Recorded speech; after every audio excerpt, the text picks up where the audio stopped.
ପ୍ରେମ ଥାଉ କି ନଥାଉ, ମଣିଷ ହୃଦୟରେ କିଛି ରହୁ କି ନ ରହୁ, କିନ୍ତୁ ସ୍ୱପ୍ନ ରହୁ ସଦାବେଳେ। କାହିଁକି ନା ସ୍ୱପ୍ନ ହିଁ ଚିରନ୍ତନ, ତାକୁ ଦେଖିବାରେ ବାଧା ନାହିଁ।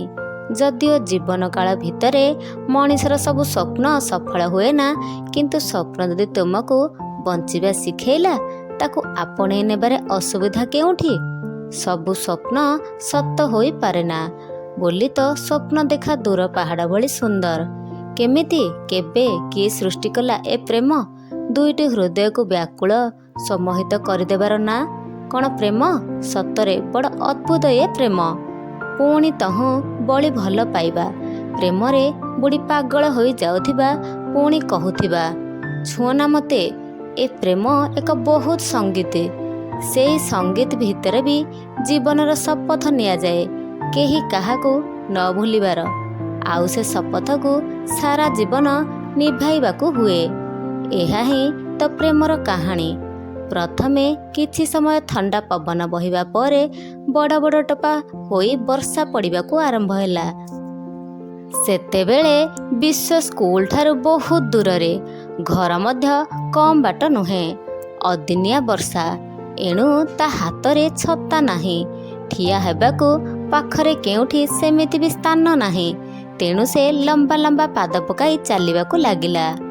ଅଳ୍ପ କିଛି ଦୂର ଏମିତି ଯିବା ପରେ ପଛରୁ କିଏ ଜଣେ ଡାକିଲା ନରମ ଓ ମିଠା କଣ୍ଠରେ, ଆସ, ମୋ ଛତା ତଳକୁ ଆସ, ବର୍ଷାରେ ଏମିତି ଭିଜି ଯାଉ ନାହିଁ।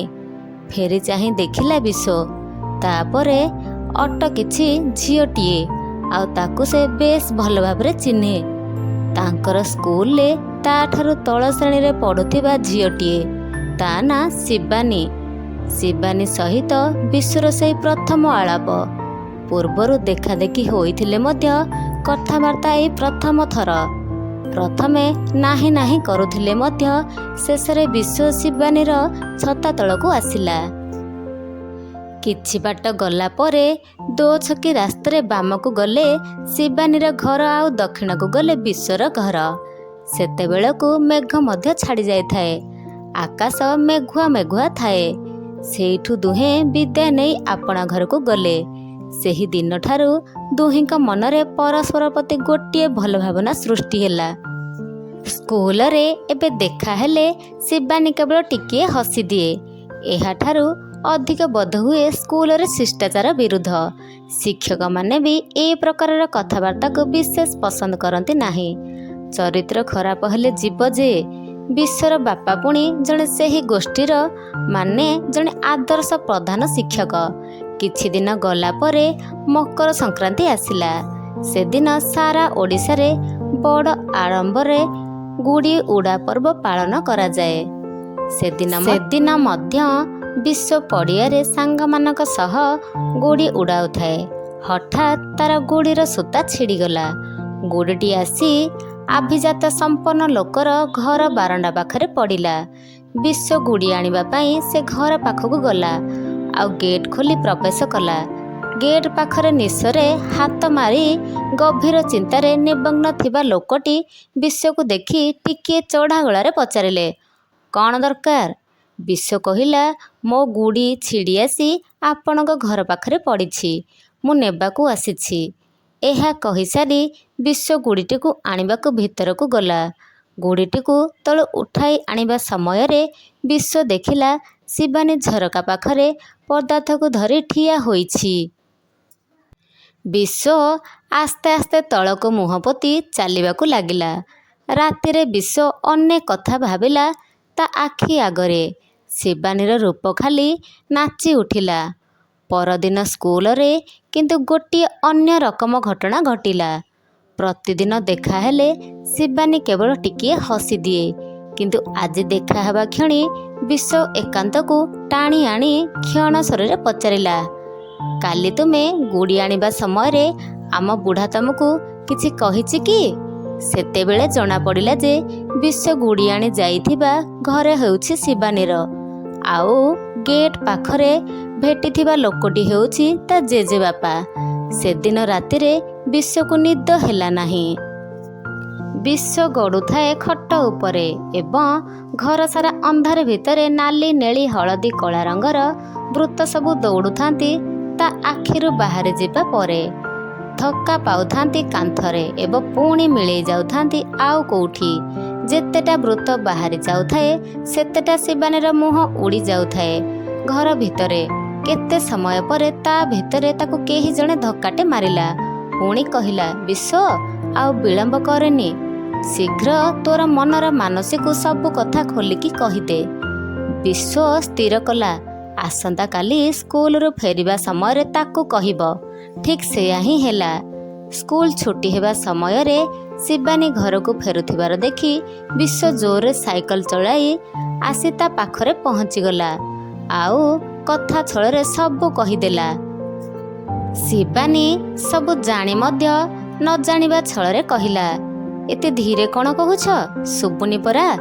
ଏଥର ବିଶ୍ୱକୁ ଗ୍ରୀନ୍ ସିଗ୍ନାଲ ମିଳିଗଲା ଆଉ ସେ ଜୋରରେ କହିଦେଲା। ବିଶ୍ୱକୁ ଆଉ ପାଠ ଦେଖାଗଲା ନାହିଁ। ବହି ଖୋଲିଲେ ଖାଲି ଶିବାନୀ ହିଁ ଶିବାନୀ ମୁହଁ। ଭାବିଲା ଏଥର ଫେଲ୍ ହୋଇଯିବ, ହେଲେ ଫେଲ୍ ମଧ୍ୟ ହେଲାନି। ପରୀକ୍ଷା ପୂର୍ବରୁ ବିଶ୍ୱ ଦିନ ରାତିକୁ ଏକ କରି ପାଠ ପଢ଼ିଲା ଆଉ ପରୀକ୍ଷାରେ ପ୍ରଥମ ଶ୍ରେଣୀରେ ଉତ୍ତୀର୍ଣ୍ଣ ହୋଇ ଘରଠାରୁ ଦୂରରେ ବିଜ୍ଞାନ ବିଷୟରେ ଏକାଦଶ ଶ୍ରେଣୀରେ ପଢ଼ିଲା। ଛୋଟ ବଡ଼ ଛୁଟିରେ ଘରକୁ ଆସିଲେ ଦୁହିଁଙ୍କର ଦେଖା ସାକ୍ଷାତ ହୁଏ। ଏକୁଟିଆ ଜାଗା ଦେଖି ପରସ୍ପରର ମନ କଥା ଖୋଲି କୁହନ୍ତି। ଏମିତି ଥରେ ଗ୍ରୀଷ୍ମ ଛୁଟିରେ ବିଶ୍ୱ ଘରକୁ ଆସିଥାଏ। ଶିବାନୀ ଓ ବିଶ୍ୱ ଠିକ୍ କଲେ ପରଦିନ ଚାନ୍ଦିପୁରର ବେଳାଭୂମିକୁ ଯିବା ପାଇଁ। ମାତ୍ର ଶିବାନୀ ରୋକଠୋକ କରି କହିଦେଲା, ତୁମେ ଘରୁ ଅଲଗା ବସ୍ରେ ଯିବ ଆଉ ମୁଁ ମଧ୍ୟ ଅଲଗା ବସ୍ରେ ଯିବି। ଉଭୟ ଚାନ୍ଦିପୁରର ଠିକ୍ ଅପରାହ୍ନରେ ପହଞ୍ଚିବା, ଯେମିତି ଏକଥା କେହି ନ ଜାଣନ୍ତି। ସେଇଆ ହିଁ ହେଲା। ସେଦିନ ରାତିରେ ବିଶ୍ୱକୁ ଆଦୌ ନିଦ ଆସିଲା ନାହିଁ। ଖାଲି ଭାବିଲା କେମିତି ରାତି ପାହିବ। ଧୀରେ ଆକାଶରେ ସିନ୍ଦୁର ଫାଟି ଆସିଲା। ଗଛପତ୍ର ଫାଙ୍କରେ ପଶି ଆସିଲା ଆଲୁଅ ଛିଟା। ତା ଚାହାଣୀରେ ପୁଲକିତ ହେଲା ପୃଥିବୀ। ଡେଣା ଫଡ଼ଫଡ଼ କଲେ ଟୁପଟାପ କଥା ହେଲେ ଚଢ଼େଇ। ଆଉ ବିଶ୍ୱ ମଧ୍ୟ ରେଡି ହୋଇଗଲା ଯିବା ପାଇଁ। ଅପର ପକ୍ଷରେ ଶିବାନୀ ତାଙ୍କ ଘରେ କହିଲା ସେ ସାଙ୍ଗ ଘରକୁ ଯାଉଛି ଆଉ ଫେରିବା ସମୟରେ ଟିକେ ବିଳମ୍ବ ହୋଇପାରେ। ଉଭୟ ଯୋଜନା ମୁତାବକ ଯାଇ ଅପରାହ୍ନେ ଚାନ୍ଦିପୁର ବେଳାଭୂମିରେ ପହଞ୍ଚିଲେ। ସେଠାରେ ସେମାନେ ହାତ ଧରାଧରି ହୋଇ ଚାଲିଲେ ସମୁଦ୍ରର ଭିତରକୁ, ବହୁତ ଭିତରକୁ। ଖାଲି ପାଦରେ ବାଲି ଉପରେ ଚାଲି ଚାଲି ଯାଉଥିଲେ, କୌଣସି ଏକ ରୋମାଣ୍ଟିକ ଫିଲ୍ମର ହିରୋ ହିରୋଇନ ପରି। କିଛି ସମୟରେ ନୀରବତାକୁ ଭାଙ୍ଗି ଶିବାନୀ କହିଲା, କିଛି କହୁନ ଯେ, ତୁମ ପାଟିରେ କ'ଣ କିଛି ଶବ୍ଦ ନାହିଁ? ଶିବାନୀର ରୂପ ସୌନ୍ଦର୍ଯ୍ୟରେ ବିଶ୍ୱ ବିହଳ ହୋଇ ପଡ଼ିଥିଲା ଉତ୍ତୀର୍ଣ୍ଣ। ଅପରାହ୍ନ ଫିକା ହଳଦିଆ ସୂର୍ଯ୍ୟରଶ୍ମି ପ୍ରତିଫଳିତ ହେଉଥିଲା ଶିବାନୀର ଚିବୁକରେ ଏବଂ ପାର୍ଶ୍ୱବର୍ତ୍ତୀ ବେନାରସୀରେ।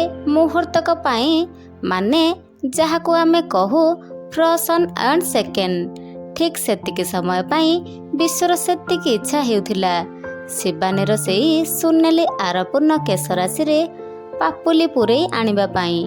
ବିଶ୍ୱ ପ୍ରକୁଶିତ ହେବା କ୍ଷଣି କହିଲା, ଶବ୍ଦ କ'ଣ ଶିବାନୀ? କିଛି ଶବ୍ଦକୁ ଶୁଣି ହୁଏ। କିଛି ଶବ୍ଦ ଆଖିରୁ ନୀରବ ନିର୍ଗତ ହୁଏ। କିଛି ଶବ୍ଦ ଚାରି ପାଖରେ ବୁଲୁଥାନ୍ତି ଛଳ ଛଳ। ଆଖି ବୁଜିଦେଲେ କିନ୍ତୁ ସବୁ ପ୍ରକାର ଶବ୍ଦକୁ ଦେଖି ହୁଏ। ବାସ୍ତବିକ ଆଖି ବୁଜିଦେଲେ ଶବ୍ଦମାନଙ୍କର ଆତ୍ମାକୁ ପଢ଼ି ହୁଏ। ବିଶ୍ୱଠାରୁ ଏକପରି ଏକ ଆଦର୍ଶିକ ଭଙ୍ଗୀର ଉତ୍ତର ପାଇ ଶିବାନୀ ଟିକିଏ ହସିଦେଲା ଆଉ ପାଖେ ବାଲିକୁଦରେ ବସିବାକୁ କହିଲା। ବାଲିକୁଦ ଉପରେ ବସିଥିବା ସମୟରେ ଶିବାନୀ ତା ଭ୍ୟାନିଟିର ଚେନ୍ ଖୋଲିଲା ଆଉ ତା ଭିତରେ ହାତ ପୂରେଇ କହିଲା, ଶୁଣ ବିଶ୍ୱ, ମୁଁ ଯଦି ୟା ମଧ୍ୟରୁ ଗୋଟିଏ ବନ୍ଧୁକ ବାହାର କରିବି ଆଉ ତମକୁ ସେଥିରେ ମାରିଦେବି, ତାହେଲେ ତୁମେ ଶେଷଥର ପାଇଁ କାହା କଥା ଭାବିବ? ଏମିତି ପ୍ରଶ୍ନରେ ବିଶ୍ୱ ଟିକିଏ ହଡ଼ବଡ଼େଇ ଗଲା। କିନ୍ତୁ ଶିବାନୀ ତା ଭ୍ୟାନିଟିରୁ ଗୋଟିଏ ପାନିଆ ବାହାର କରି ତା ଉଡ଼ନ୍ତା ବେଣୀକୁ ସଜାଡ଼ିଲା ଆଉ ଲିପ୍ ବାମ୍ ବାହାର କରି ଓଠରେ ଲଗାଇଲା। ଆଉ ପଚାରିଲା ପୁଣି, କାହା କଥା ଭାବିଥାନ୍ତ ଶେଷଥର? ବିଶ୍ୱ କହିଲା, ଯେହେତୁ ତୁମେ ମୋତେ ମାରିଦେବ, ମୁଁ ତୁମକୁ ଭାବିଥାନ୍ତି।